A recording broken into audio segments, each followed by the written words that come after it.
அவங்க பேரை சொன்னாலே போதும் மக்கள் வந்துருவாங்க, படம் ப்ராஃபிட். எந்த காலத்துல இப்படி ஒரு நடிகர் வந்ததும் இல்லை போனதும் இல்லை. படம் டப்பா படமா இருந்தாலும் வருவாங்கிறத எம்ஜிஆர் சிவாஜி காலத்துல இருந்து, ரஜினி கமல் காலத்துல இருந்து, விஜய் எந்த காலத்துல அப்படி ஒரு சூழ்நிலை எப்பவுமே கிடையாது. பிரதீப் ரங்கநாதன் இருந்தாலே இப்ப இருக்க ஆடியன்ஸ் வந்து என்டர்டைன்மெண்ட்டுக்காக போயிடுறாங்க. பாக்யராஜ் விட பிரதீப் ரங்கநாதன் பெரிய ஆளு திரைக்கதை அமைக்கிறதுல. பாக்யராஜுடைய முதல் படம் சுவரில்லாத சித்திரங்கள் ஹிட், அதுக்கு அடுத்த படம் மௌன கீதங்கள் சூப்பர் டூப்பர் ஹிட். இப்படி லைனா அவர் சொல்லிட்டே போலாம். அப்படிப்பட்ட பாக்யராஜுக்கு சர்க்கிள் வந்திருக்குது. அப்படி இருக்கும்போது நீங்க பிரதீப் ரங்கநாதன் பத்தி 3 படம் வந்த உடனே வந்து பிரதீப் ரங்கநாதன் வந்தா ஹிட்னு சொன்னீங்கன்னா நாங்க எப்படி அதை ஏத்துக்கிறது? அஜித் படம் விஜய் படம் 2 படமே ஒண்ணா வந்தது. அஜித் விஜய் 2 பேருக்குமே ஸ்பேஸ் இருந்தது. அப்புறம் விஜய்க்கும் சிவகார்த்திகேயனுக்கு ஏன் ஸ்பேஸ் கிடைக்காதுன்னு நினைக்கிறீங்க? இவ்வளவு சம்பளம் வாங்கினா படத்துக்கும் நல்லது, அது ப்ரொடியூசருக்கும் நல்லது அப்படின்னா எவ்வளவு சார் சொல்லலாம்? ஒரு அப்ராக்சிமேட்டா 10% ஹீரோ சம்பளம், 10% அதர் ஆர்டிஸ்ட் அண்ட் டெக்னீஷியன் சம்பளம், பேலன்ஸ் 80% வந்து அவனுடைய மேக்கிங் செலவு. இப்படி இருந்தா தான் சினிமா நல்லா இருக்கு. இப்படிதான் இருந்தது சினிமா. ஒரு கில்லி எடுத்துங்க, கில்லி ரிலீஸ் போது விஜயனுடைய சம்பளம் 2 கோடி ரூபாய். அதனுடைய மேக்கிங் காஸ்ட் எனக்கு தெரிஞ்சு ஒரு 20 கோடி ரூபாய் இருந்திருக்கும். எவ்வளவு பெரிய ஹிட் அந்த படம். இன்னைக்கு சினிமா நிலவரம் அப்படியே இருக்குது. இப்ப விஜய் சார் வந்து தமிழ் சினிமா விட்டு போனனால தமிழ் சினிமாக்கு பெரிய லாஸ் அப்படின்னு சொல்றாங்க. இவங்களை எல்லாம் வச்சு படம் எடுக்கிறதுக்கு இன்னைக்கு ஆள் கிடையாது. அவ்வளவு பெரிய சம்பளம் கொடுக்கறதுக்கு எவ்வளவு ரூபாய் வேணும்? இவங்க ஒருத்தர் 100 கோடி 150 கோடி கேட்கறாங்க. அவ்வளவு கோடி கொடுக்கறதுக்கு இன்னைக்கு தமிழ் சினிமா இருக்கிற ப்ரொடியூசர் விரல் விட்டு சொல்லுங்க யாரா இருக்காங்கன்னு ஒருத்தர் கிடையாது. அப்புறம் அவங்களா சொல்ல வேண்டியது எனக்கு சினிமா விட்டு போறேன்னு சொல்ல வேண்டியது. நீங்க சொல்லவே வேண்டியதில்லை. அந்த போல நீங்க போயிட வேண்டியதான். ஏன்னா உங்களை வச்சு படம் எடுக்கிறதுக்கு 250 கோடி 300 கோடி வச்சு படம் எடுக்கிறதுக்கு யாரும் ரெடி இல்லை இன்னைக்கு. ஸ்ரீனிவாசா டூர் நடத்தும் ஆன்மீக சுற்றுலா. தொடர்புக்கு 9384854560. எவரெஸ்ட் ஈஸி செஃப் ஆகுங்கள் சில நிமிடங்களிலேயே. சௌபாக்யா home and kitchen appliances. Sir வணக்கம். சார் வணக்கம். நல்லா இருக்கீங்களா சார்? நல்லா இருக்கேன் சார். உங்களை பார்த்தோன்னு எனக்கு கேட்கணும்னு தோன்றது என்னன்னா, 2025 தமிழ் சினிமா எப்படி சார் இருந்தது? நிறையா கேட்குறோம். கிட்டத்தட்ட பண்ண பட்ஜெட்லேருந்து 5% படம் தான் கமிஷன், நல்ல ஒரு கலெக்ஷன் கிடச்சிருக்கு, ப்ராஃபிட்னு சொல்கிறாங்க. அது உண்மையா சார்? உண்மைதான்.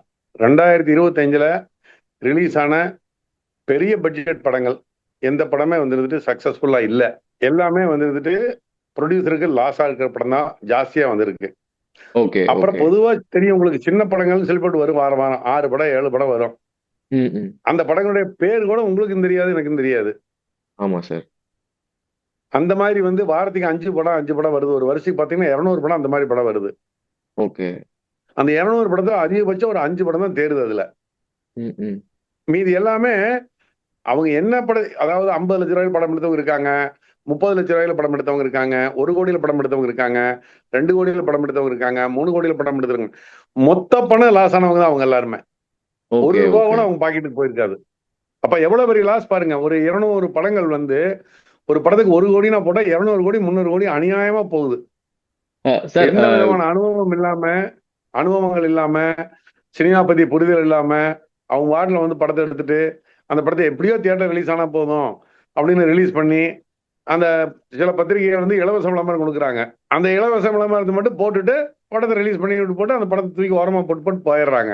இதுதான் தமிழ் சினிமாவுடைய நிலவரம் சார். அப்புறம் நாங்களே நிறையா பார்க்குறோம் சார். இப்போ ஒரு வாரத்தில் இத்தனை படம் வருதுன்னா, சில படங்கள் வந்து வந்த படங்கள் ஒரு 3 படங்கள் நல்ல படங்களாக இருக்குது சார். நல்ல படங்களாக இருந்தும் மக்கள் போகாமல் அந்த படம் வந்து ப்ராஃபிட் இல்லை அப்படின்னு அது பிரேக் ஈவனை தொடுறதுக்கே நிறைய நல்ல படங்களே, அதாவது மக்களுக்கு இந்த படம் தான் நல்ல படம், இவங்களாம் தெரிஞ்சவங்க அப்படின்னு சொல்கிற படங்களே இருக்குன்னு சொல்கிறாங்க சார். அதெல்லாம் உண்மையா? அதாவது நல்ல படங்களுக்கு ஜனங்க ஆதரவு கொடுக்க தான் செய்கிறாங்க. ஆனா இவங்க நல்ல படம்னு நீங்க வந்து இப்போ ஒரு 4 படம் வந்து 2 நல்ல படம் 2 படம் சுமார் படமா இருந்து வைங்க, ஒன்னும் பிரச்சனை இல்லை. புரியுதா உங்களுக்கு? வரக்கூடிய எல்லா படமே சுமார் இருந்ததுன்னா என்ன பண்ண முடியும்? நம்ம எப்படி போய் செலக்ட் பண்ணுவாங்க ஆடியன்ஸ்? ஓகே. தமிழ் சினிமாவில் ஹீரோஸ்க்கு வந்து அதிகமான சம்பளம் வருது. ஸோ அது வந்து இப்ப அமீர் கான் சாரா இருக்கட்டும், அவங்க எல்லாருமே வந்து வரதுல ப்ராஃபிட் எடுத்துக்கிறேன், நான் ஷேரா எடுத்துக்கிறேன்னு சொல்றாங்க. இப்ப தமிழ் சினிமாவை காப்பாற்றணும் அப்படின்னா என்ன சார் பண்ணலாம்? 2026 இங்கேயும் அந்த 2025 பாதிக்கு மேலே வந்துருச்சு. இப்ப எடுத்துட்டு இருக்க படங்கள்ல நிறைய படங்கள் வந்து ஹீரோவுக்கு சம்பளம் கிடையாது. ப்ராஃபிட் ஷேரிங்லாம் வர்றாங்க. அது தன்னை போல ஆட்டோமேட்டிக்கா வந்துடும். ஏன்னா படம் எடுக்கிறதுக்கு ஆள் கிடையாது. இருந்தாலும் எல்லாம் காலி பண்ணியாச்சு. இருந்தாலும் எல்லாத்தையும் காலி பண்ணியாச்சு. அப்புறம் யாரு புதுசா படம் எடுக்க வருவாங்க? ஹீரோக்குள்ள எடுத்துக்க வேண்டியதுதான். இப்போ கரண்ட்ல அதிகமான மார்க்கெட் இருக்கிற நடிகர்னா யாரு சார்? அதாவது அவங்க பேரை சொன்னாலே போதும் மக்கள் வந்துருவாங்க, படம் ப்ராஃபிட் அப்படின்னு சொன்னா யாரு சார் இருக்காங்க? எந்த காலத்துல இப்படி ஒரு நடிகர் வந்ததும் இல்ல போனதும் இல்ல. இல்ல சார், பேரை இல்ல சார், சொன்னாலே போதும், படம் டப்பா படமா இருந்தாலும் வருவாங்கிறத எம்ஜிஆர் சிவாஜி காலத்துல இருந்து, ரஜினி கமல் காலத்துல இருந்து, விஜய் எந்த காலத்துல அப்படி ஒரு சூழ்நிலை எப்பவுமே கிடையாது. எம்ஜிஆர் பீக்கில் இருக்கிற காலத்துல மதுரை மீண்டும் சுந்தரபாண்டியன் வந்தது, ம். யாருமே பார்க்கல அந்த படத்தை, ஓகே. மிகப்பெரிய ஃபெயிலியர். ம் ம் ம் ரஜினி பீக்கில் இருக்கிற காலத்துல பாபா வந்தது, ம் அந்த படம் போகல. ஓகே. விஜய் பீக்கில் இருக்கிற காலத்துல பைரவான ஒரு படம் வந்தது, ஆமா. பாக்குறதுக்கு ஆள் கிடையாது. ஓகே. அஜித் பீக்கில் இருக்கிற காலத்துல ஜீன் ஒரு படம் வந்தது, யாரும் பார்க்கல. சார் ஆனா பிரதீப் ரங்கநாதன் பத்தி நிறைய சொல்றாங்க சார். பிரதீப் ரங்கநாதன் இருந்தாலே இப்ப இருக்க ஆடியன்ஸ் வந்து என்டர்டைன்மெண்ட்டுக்காக போயிடுறாங்க. பிரதீப் ஏன்னா தொடர்ந்து 3 படங்கள் 100 crore கொடுக்கறதுன்றது அவ்வளோ சாதாரணம் கிடையாது. ஸோ அதனால ஹாட்ரிக் கொடுத்தனால அவருடைய அடுத்த படத்துக்கும் கன்ஃபார்மா ஓகே 100 கோடின்றது அடிச்சிடும் அப்படின்னு சொல்றாங்க சார். அது வந்து பிரதீப் ரங்கநாதனுக்கான இருக்கிற வேல்யூவா சார் அது? பாக்யராஜ் விட பிரதீப் ரங்கநாதன் பெரிய ஆளு திரைக்கதை அமைக்கிறதுல கிடையாது. பாக்யராஜனுடைய முதல் படம் அவர் வந்து சினிமாவுக்கு வந்து முதல் ஒரு சொந்தமா பண்ண படம் சுவரில்லாத சித்திரங்கள், உங்களுக்கு தெரியும், ஹிட். அதுக்கு அடுத்த படம் மௌன கீதங்கள், சூப்பர் டூப்பர் ஹிட். இப்படி லைனா அவர் சொல்லிட்டே போலாம். அப்படிப்பட்ட பாக்யராஜுக்கே சர்க்கிள் வந்திருக்குது. அப்படி இருக்கும்போது நீங்க பிரதீப் ரங்கநாதனை பத்தி 3 படம் வந்த உடனே வந்து பிரதீப் ரங்கநாதன் வந்தா ஹிட்னு சொன்னீங்கன்னா நாங்க எப்படி அதை ஏத்துக்கிறது? ஓகே சார், இப்போ விஜய் சார் வந்து தமிழ் சினிமா விட்டு போனனால தமிழ் சினிமாவுக்கு பெரிய லாஸ் அப்படின்னு சொல்றாங்க. அஜித் சார் வந்து ரேஸ்க்கு போறாரு, அதுவும் மிகப்பெரிய லாஸ் அப்படின்னு சொல்றாங்க. அடுத்து வந்து கமல் சாரும் படங்களை குறைக்க போதாவும், ரஜினி சாரும் படங்களை குறைக்க போதா சொல்றாங்க. அது உண்மையாவே தமிழ் சினிமாக்கு இவங்க எல்லாருமே போறதன் மூலமா மிகப்பெரிய ஒரு லாஸ் இருக்குமா சார்? இல்ல, இவங்க எல்லாருமே ஏன் போனாங்கிறத முதல்ல நான் சொல்லிட்டேன் பாருங்க. இவங்களை எல்லாம் வச்சு படம் எடுக்கிறதுக்கு இன்னைக்கு ஆள் கிடையாது. அவ்வளவு பெரிய சம்பளம் கொடுக்கறதுக்கு எவ்வளவு ரூபா வேணும்? இவங்க ஒருத்தர் 100 கோடி 150 கோடி கேட்கறாங்க. அவ்வளவு கோடி கொடுக்கறதுக்கு இன்னைக்கு தமிழ் சினிமா இருக்கிற ப்ரொடியூசர் விரல் விட்டு சொல்லுங்க பார்க்கலாம், யார் இருக்காங்கன்னு ஒருத்தரும் கிடையாது. இந்த 2-3 கார்பரேட் கம்பெனியும் காலி பண்ணி விட்டாங்க இவங்க. ஆமா. அப்புறம் அவங்களா சொல்ல வேண்டியது, எனக்கு சினிமா விட்டு போறேன்னு சொல்ல வேண்டியது. நீங்க சொல்லவே வேண்டியதில்லை, தன்னை போல நீங்க போயிட வேண்டியதான். ஏன்னா உங்களை வச்சு படம் எடுக்கிறதுக்கு 250 கோடி 300 கோடி வச்சு படம் எடுக்கிறதுக்கு யாரும் ரெடி இல்லை இன்னைக்கு. ஓகே. ஆனா இப்ப அவங்க மறுபடியும் ஒரு இப்ப நல்ல படத்துக்கு வெறும் 4 கோடி 5 கோடி இந்த மாதிரியான பட்ஜெட்ல பண்றதுக்கான வாய்ப்புகள், சூழ்நிலைகள் அந்த மாதிரி மாற வாய்ப்பு இருக்கா சார்? இல்ல, அந்த மாதிரி கொடுத்து நடிக்கிறதுக்கு வாய்ப்பு இருக்கான்னு அவர் கேட்டீங்கன்னா தெரியும். என்னை கேட்டீங்கன்னா நான் எப்படி சொல்ல, நான் நடிச்சா சந்தோஷம் தான் நான் நினைப்பேன். அவங்க கேளுங்க, அவங்களை இன்டர்வியூ பண்ணும்போது கேளுங்க. நீங்க அஜித் கிட்டயோ விஜய் கிட்டயோ அஜித் கமலஹாசன் ரஜினிகாந்த் சார் கிட்டே கேளுங்க, சார் நீங்க வந்து பழையபடி 5 கோடி 6 கோடிக்கு நடிப்பீங்கன்னா அவங்களுக்கு கேளுங்க. அவங்க கிட்ட தான் சமத்தான் நியாயமா இருக்கு, நான் சொல்லக்கூடாது இல்லை அதையா? ஆமா, அதுவும் கரெக்ட் தான் சார். சார் இப்ப இருக்கிற ஹீரோஸ் வந்து இவ்வளோ சம்பளம் வாங்கினா இவ்வளோ அதாவது ஒரு படத்தோட பட்ஜெட் இவ்வளோ அப்படின்னா இவ்வளோ சம்பளம் வாங்கினா படத்துக்கும் நல்லது, பார்க்குற ஆடியன்ஸுக்கும் நல்லது, அது ப்ரொடியூசருக்கும் நல்லது அப்படின்னா எவ்வளோ சார் சொல்லலாம் ஒரு அப்ராக்சிமேட்டா? ஆரம்ப காலத்தில் நீங்க பாத்தீங்கன்னு சொல்லிட்டுனா ஏபிஎம் ஆகட்டும், சூப்பர் குட் ஆகட்டும், மற்ற லட்சுமி மூவி மேக்கர்ஸ் ஆகட்டும், ஒரு பெரிய கம்பெனி அத்தனை பேருமே படம் எடுக்கும்போது ஒரு படத்துடைய பட்ஜெட் 40 லட்ச ரூபா அப்படின்னு வைங்க. ஹீரோனுடைய சம்பளம் 2 லட்ச ரூபா அல்லது 3 லட்ச ரூபா இருக்கும். அதாவது படத்துடைய பட்ஜெட்ல 10% சம்பளம் தான் ஹீரோவுக்கு கரெக்ட். ஓகே ஓகே, புரியுது உங்களுக்கு? புரியுது சார். 10% ஹீரோ சம்பளம், 10% அதர் ஆர்டிஸ்ட் அண்ட் டெக்னீஷியன் சம்பளம், பேலன்ஸ் 80% வந்து அவனுடைய மேக்கிங் செலவு. இப்படி இருந்தா தான் சினிமா நல்லா இருக்கு. இப்படிதான் இருந்தது சினிமா. ஓகே. அதுக்கு நீங்க ஒரு கில்லி எடுத்துக்கங்க, வேற பெரிய படத்தை சின்ன படத்தெல்லாம் சொல்ல வேணாம், கில்லி எடுத்துக்கங்க. கில்லி ரிலீஸ் போது விஜயனுடைய சம்பளம் 2 கோடி ரூபாய். ஓகே. அதனுடைய மேக்கிங் காஸ்ட் எனக்கு தெரிஞ்சு ஒரு 20 கோடி ரூபாய் இருந்திருக்கும். எவ்வளவு பெரிய ஹிட் அந்த படம். ஆமா, செம ஹிட் அது. இன்னைக்கு சினிமா நிலவரம் அப்படியா இருக்குது?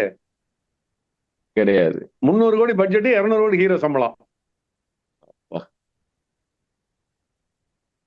நீங்க எதுவும் நாட் ஒன்லி விஜய் நான் சொல்றது, ஒரு அஜித் எடுத்துங்க, ஒரு அவள் வருவாளா எடுத்துங்க, அவருடைய ஹிட் படங்கள், ஒரு காதல் மன்னன் எடுத்துங்க, ஒரு அமர்கலம் எடுத்துங்க, இப்படி எல்லா நடிகருடைய படத்தையும் நீங்க வந்து 2005க்கு முன்னால் வந்த படங்கள் எல்லாத்தையும் சொல்லுங்க பேரு. அந்த படங்கள் எல்லாம் அவங்க என்ன சம்பளம் வாங்கினான்னு எடுத்து பாருங்க. அந்த படங்கள் எல்லாமே அவங்களுடைய சம்பளம் 10% தான் இருக்கும். ஓகே. இது வந்து ரஜினிகாந்த், கமலஹாசன், விஜய், அஜித், சிம்பு, தனுஷ் எல்லாத்துக்கும் நான் சொல்றது பொருந்தும். இத்தனை பேருமே படத்தினுடைய மேக்கிங்ல 10% அல்லது 15% சம்பளம் வாங்கிட்டு நடிச்சிட்டு இருந்தாங்க 2005 வரைக்கும். அதுக்கு அடுத்த காலகட்டங்கள்ல தான் இவங்க எல்லாரும் மேக்கிங்ல 70% 80% சம்பளம் வாங்க ஆரம்பிச்சாங்க. ஓகே. அன்னைக்கு தான் சினிமா அழிய ஆரம்பிச்சது.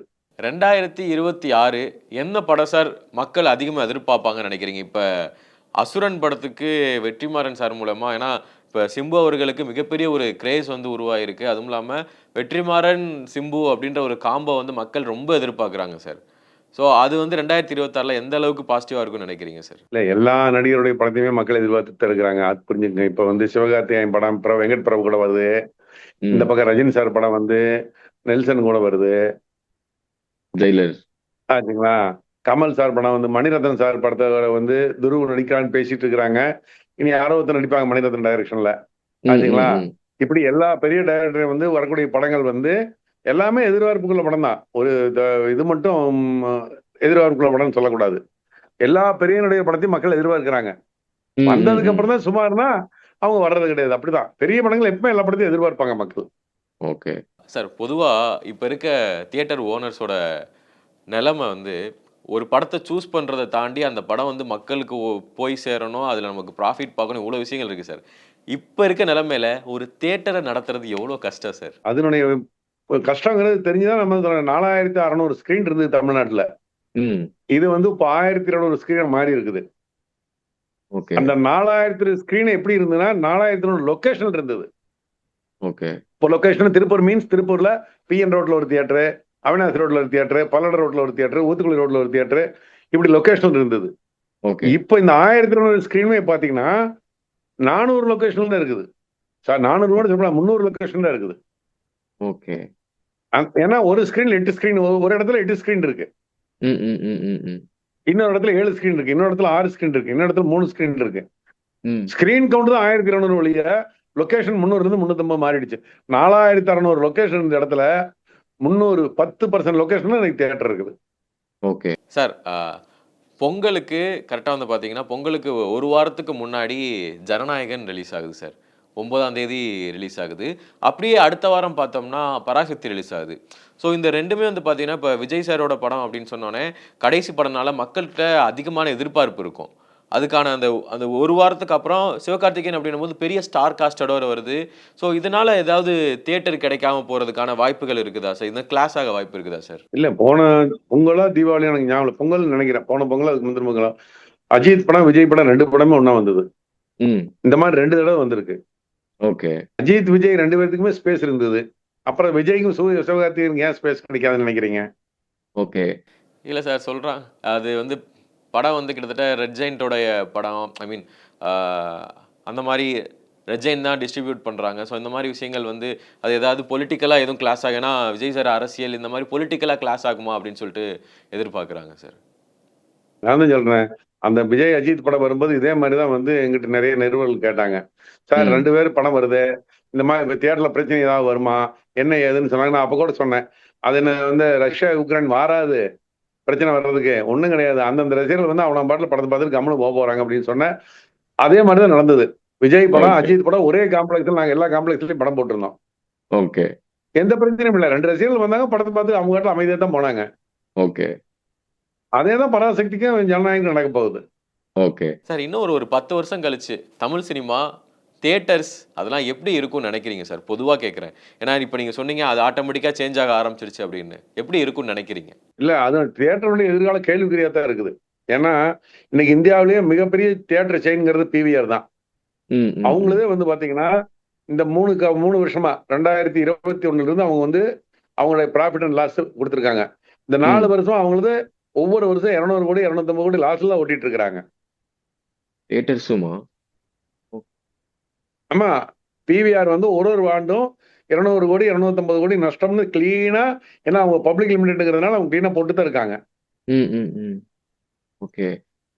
அதனால எவ்வளவு நாளைக்கு நஷ்டத்திலேயே தியேட்டர் தொழில் பண்ண முடியும்? இப்போ சென்னையில எவ்வளவோ தியேட்டர் இருந்தது. எனக்கு தெரிஞ்சு மவுண்ட் ரோட்ல பாத்தீங்கன்னு சொல்லிட்டுனா அலங்கார் இந்த பக்கம், வெலிங்டன், ஆனந்த், சஃபயரு, அந்த பக்கம் போனீங்கன்னா சித்ரா ஆச்சுங்களா, இந்த பக்கம் கெய்டி, சாந்தி, ஜெயபிரதா, ஸ்டாரு, இவ்வளவு தியேட்டர் மவுண்ட் ரோட்லயே இருந்தது. ஓகே. இன்னைக்கு இதெல்லாம் காணாம போயிடுச்சு. என்ன காரணம்? கட்டுப்படி ஆகுறதுல, அதனால அவங்க நிறுத்திட்டு ரியல் எஸ்டேட் வேல்யூ ஜாஸ்தி ஆனதுனால கொடுத்துட்டு போயிட்டாங்க. அந்த நிலைமை தான் இதே மாதிரி போயிட்டு இருந்ததுன்னா மிகப்பெரிய படங்கள் வந்து பெருசா சம்பளம் கொடுத்து வருஷத்துக்கு தியேட்டர்ல வந்து 250 படத்துல 200 படம் ரொம்ப சுமார் சின்ன சின்ன படங்கள், ஒரு 4 படம் தான் பெரிய படம் வருதுன்னா தியேட்டர் சர்வைவ் ஆகவே முடியாது.